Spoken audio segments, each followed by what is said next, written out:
In a move towards sustainable energy solutions, the Nigeria Sovereign Investment Authority has signed a joint venture agreement with North-South Power to establish a 20-megawatt solar plant in Shiroro local government area of Niger State with an estimated cost of $25 million.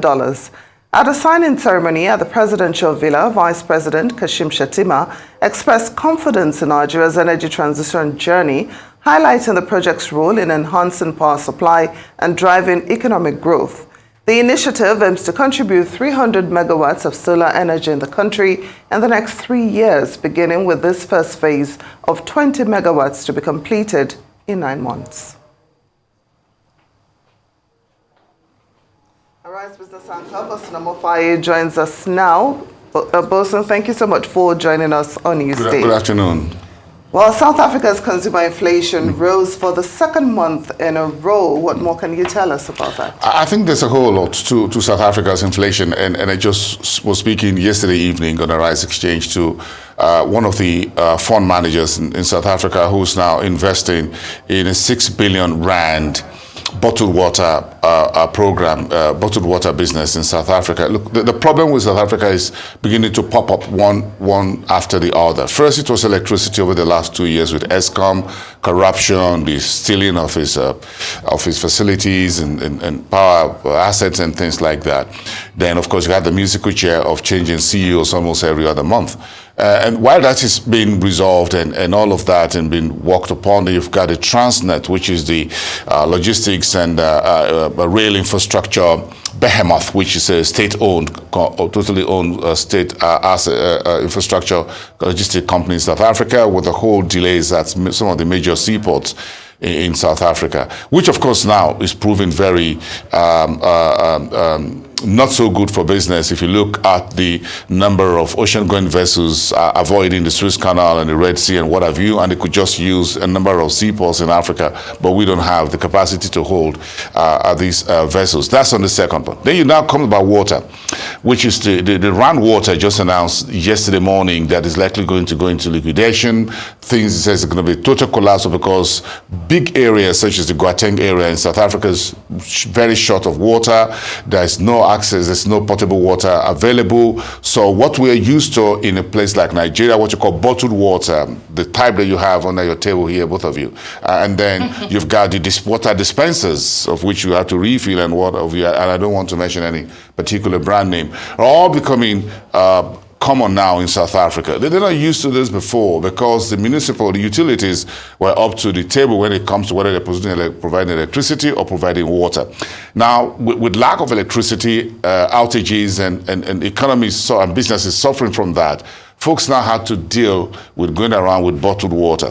Now, this is as another level of issue for South Africa as Africa's most advanced economy. Where does it all come down to in terms of inflation? It is the fact that the level of unemployment as well, mainly again among the blacks, and you look at the crunching state of the global economy, trying to recover inflationary trend in many developed economies around the world, including developing ones such as Nigeria, Ghana, Kenya, Egypt, and elsewhere. They are source of concern when you look at how last year was a little bit brutal for South Africa when it comes to its resources sector, mining resource sector, as it were. Mining prices or resource prices, commodity prices were under pressure significantly last year. A number of mines were not really working. So inflation, international pressure is now coming up. The President Ramaphosa just retained the central bank governor for another 5-year term, renewed it, and gave him another team to work with. So we're looking at next week, monetary policy meeting. What this has done, what this inflation figure at about 5.4% or so is done is that the central banks, reserve banks, targets about 4.5%, and the last we heard at the last MPC was that Leseja Kagyango, the CBN, the central bank governor, says not going to do anything on interest rate until inflation falls within the target of the SARB. So it's going to be a tough one. So what everyone is expecting that by next week is going to be a hold by this South Africa Reserve Bank to at least see where inflation is heading in the near term. near to medium term, and that will be between now and July. So the next time, most likely, that the South Africa Central Bank will be able to cut rates to ease rates will be in July. Today we're going to hear from the U.S. Central Bank, FOMC, as far as the Fed fund rate is concerned. The bet is off the table that there's going to be any rate cut, most likely until June. So maybe what the South African authorities will do is to watch things very carefully, watch what happens this FOMC for today, see what happens in April, and see what is likely going to happen in June to July. You have got the ECB President, Christine Lagarde, speaking tentatively on Bloomberg early this morning and said, look, we don't know much. We're going to know a bit more in April, then we're going to know a little bit more further again in July. No central bank around the world right now is sticking its neck out as far as inflation, as far as rate is concerned. Everyone is trying to hold things, deal with this issue one day at a time. We got so many crises on top of crisis. The Russian crisis is not going away anytime soon. We hope, we all pray it goes away, but it doesn't look like.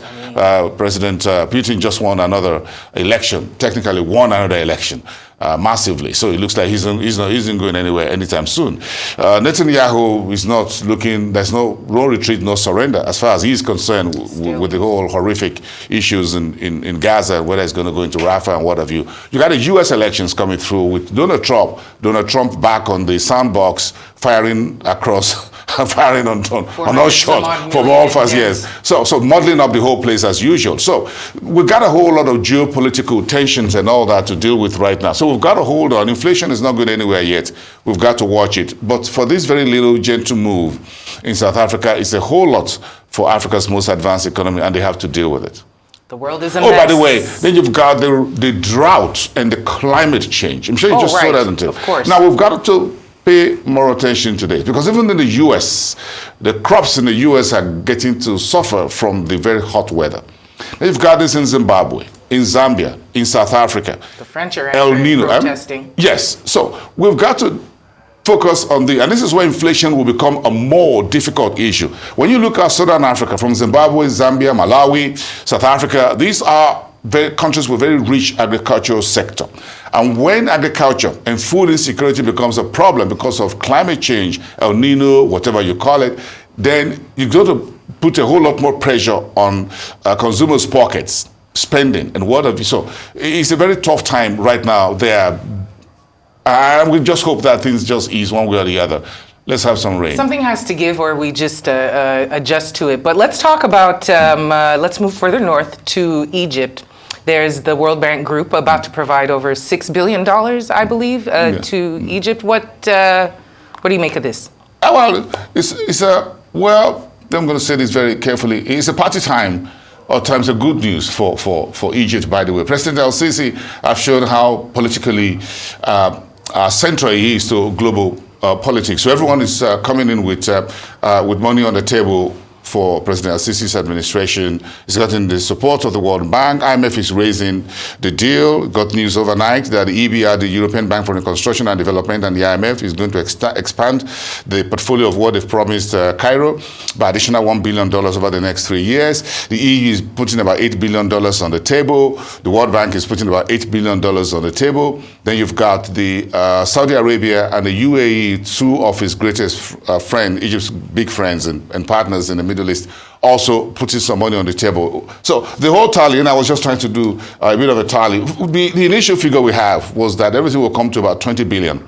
Okay. US dollar. That's what I was trying to calculate here just before I came into the studio. So it looks like that's going to happen somehow. But this will come in trenches. But I'm enthused by the fact that you've got about a portion of this going to the private sector and not just going to the pocket of the government for fiscal deficits, rejigging debts and things of that nature.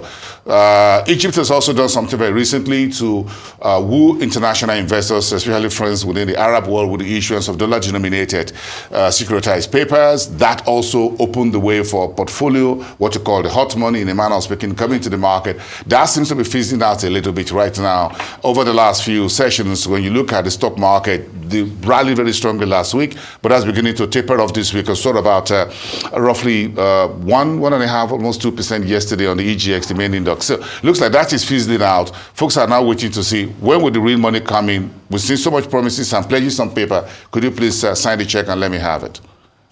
Yeah, I mean Egypt you have. That's what I mean, just said. Yeah, more than pledges, bring in the money. Show me the money. Show me the money. Definitely.